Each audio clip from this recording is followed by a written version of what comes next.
Black holes are enigmatic objects in space. They are regions of space-time where gravity is immensely strong.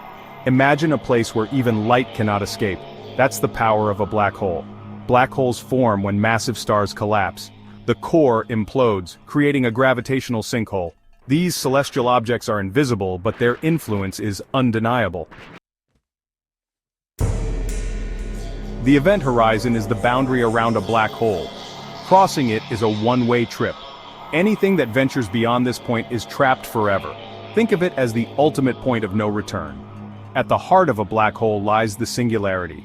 Here, all matter is compressed into an infinitely small point. It's a place where the laws of physics, as we know them, break down.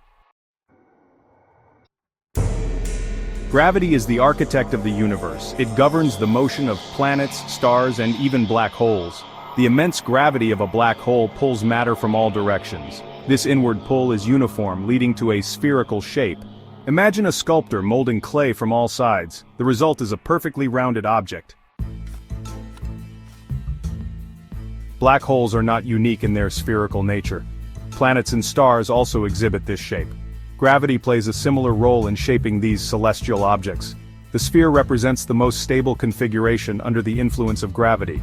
It's a testament to the elegant simplicity of the universe's fundamental forces.